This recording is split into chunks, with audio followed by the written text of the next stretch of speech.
श्री कृष्णा मित्रों, मैं प्रियंका स्वागत करती हूँ आपका जीवन और अध्यात्म में। कैसे हैं आप सब मित्रों? आज मैं आप लोगों के लिए लेके आई हूँ फिर से एक अवसान माता की कथा। बिल्कुल नई है, चलिए कथा को सुनते हैं। किसी गांव में एक किसान और किसान की पत्नी दोनों रहा करते थे। किसान जो है वो बीमार हो गया था। उसको बहुत कोई बड़ी बीमारी हो गई थी जिसकी वजह से वो काम नहीं कर पाता था।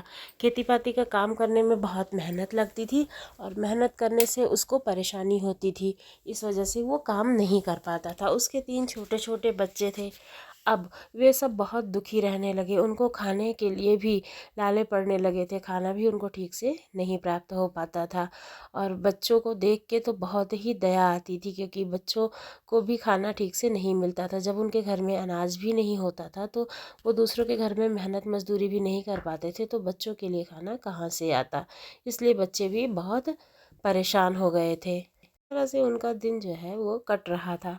उसी में एक गांव में किसी के यहाँ हौसान माता की पूजा थी। वो आए जो है बुलाने के लिए, जिनके घर में हौसान माता की पूजा थी वो आई इनको बुलाने के लिए कि आप हमारे घर आना, और सुहागिनों का न्योता होता है हौसान माता में, तो आपको हमारे घर आना है।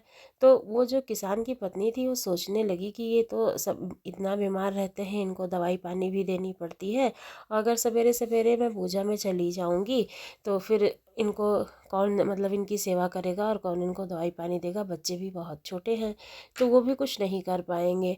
तो वो कहती है कि इनकी तबीयत मतलब जैसे किसान की ख़राब रहती है और हमें सुबह दवाई पानी भी देना पड़ता है, काम के लिए भी जाना पड़ता है, काम ढूंढना पड़ता है, तो हम आ नहीं पाएंगे।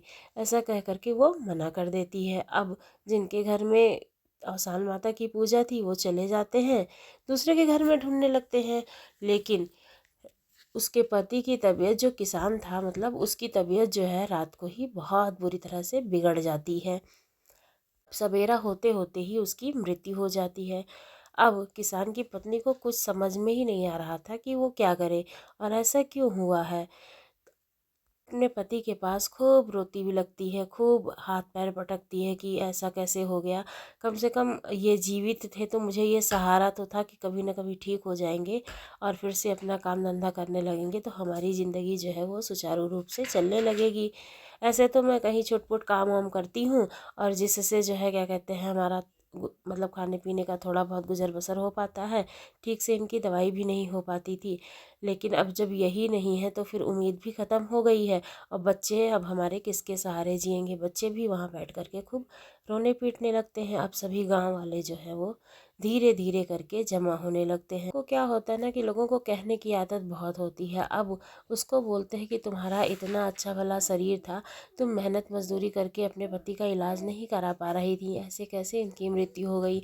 अगर तुम ठीक से इलाज कराती तो इनकी मृत्यु ना होती और तुम्हारे बच्चे जो हैं वो इस तरह से अनाथ ना होते। इसी तरह से लोग उसको ताने दे रहे थे और बातें सुना रहे थे। लेकिन अब वो क्या करती, बातें सुन रही थी। फिर किसी तरह से उसने अपने पति का अंतिम संस्कार किया और अपने बच्चों को संभाला। अब धीरे धीरे दिन बीतता गया। वो हर दिन दुखी रहने लगी अपने बच्चों को लेकर के, और खुद भी उसको मेहनत मजदूरी करके कैसे भी अपने बच्चों का भरण पोषण करने लगी थी। धीरे समय बीत रहा था कि गांव में किसी के घर में फिर अवसान माता की पूजा होती है। अब लोग उसको बुलाते नहीं थे अवसान माता की पूजा में, क्योंकि अवसान माता की पूजा में सुहागनें ही जाती हैं और उसको बोलते थे कि उसका पति नहीं है, इसलिए उसको बुलाया नहीं करते थे। लेकिन जब अवसान माता की पूजा होती थी तो उसको जो है अपने पति की बहुत याद आती थी कि अवसान माता की पूजा ही थी, इसी वजह से मैं नहीं गई थी, तो शायद इसी वजह से हमारे पति की मृत्यु हुई है। ये सोच करके जब अवसान माता की पूजा ख़त्म होती थी तो जो वहाँ से महिलाएं जाती थीं उनसे वो बोलती कि हमें भी प्रसाद दे दो, और हम प्रसाद जो है ग्रहण करना चाहते हैं। तो वो सोचती थी कि अगर शायद हम प्रसाद मतलब ग्रहण करें तो हमारी स्थिति जो है वो सुधर जाए, और अगर ये लोग हमें प्रसाद दे देंगे तो हम अवसान माता की पूजा भी अपने घर में रखेंगे। लेकिन उसको महिलाएं प्रसाद नहीं देती थी और बोलती थी कि ये प्रसाद सुहागन औरतें ही खाती हैं। इस तरह से वो बहुत ही दुखी हो जाती थी। एक दिन ऐसा ही हुआ तो वो इतनी दुखी हो गई कि जा कर के जंगल में रोने लगी, क्योंकि अपने बच्चों के सामने वो रो करके उनको भी और दुखी नहीं करना चाहती थी। जब वो जंगल में जा कर के एक पेड़ के नीचे रो रही थी तो वहाँ से अवसान माता जो है गुजर रही थी। उन्होंने देखा कि एक औरत है जो पेड़ के नीचे बैठ करके रो रही है, बहुत दुखी है। तो औसान माता उसके पास आती हैं और कहती हैं कि क्या हुआ बेटी, तुम रो क्यों रही हो।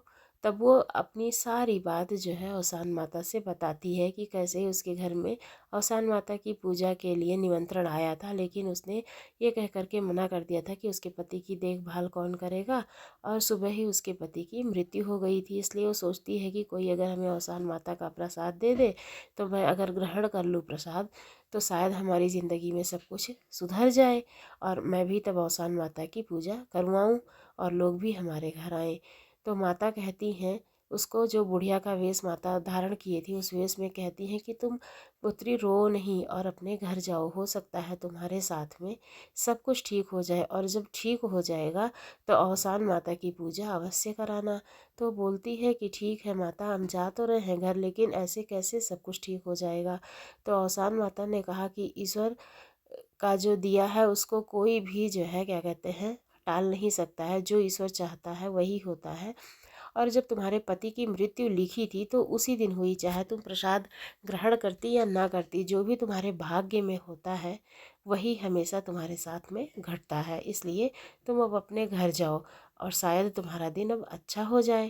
तो उस बुढ़िया माता की बात को मान करके घर जाने लगती है। रास्ते में उसको एक बुजुर्ग आदमी मिलता है जो रास्ता पार कर होता है। उसके हाथ में काफ़ी बोझेदार जो है थैला होता है।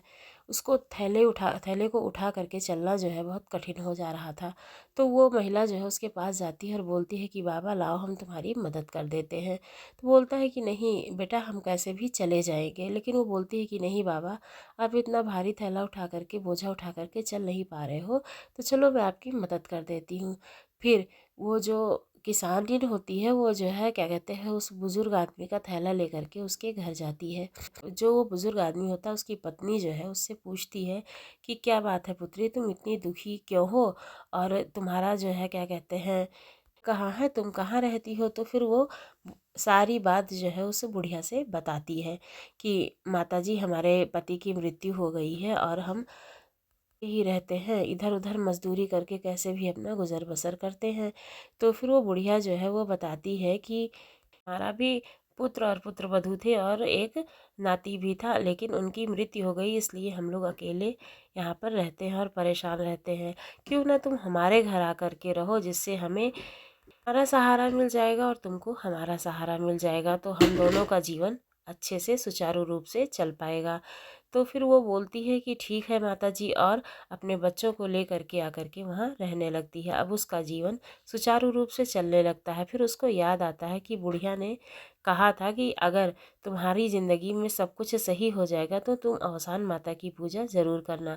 तो वो बुढ़िया माता से कहती है कि माता, हमें औसान माता की पूजा करनी है, क्योंकि जब मैं रो रही थी मुझे एक बुढ़िया मिली थी और उन्होंने ये बात कही थी कि जब तुम्हारी ज़िंदगी सुचारू रूप से चलने लगेगी तो तुम औसान माता की पूजा अवश्य करना। और मैं वहीं से आ रही थी, तभी मुझे ये बाबा मिले थे, अपने घर लेके आए, तब से हमारी ज़िंदगी सुचारू रूप से चलने लगी और हम आपसे मिल कर के आपके साथ रहने लगे।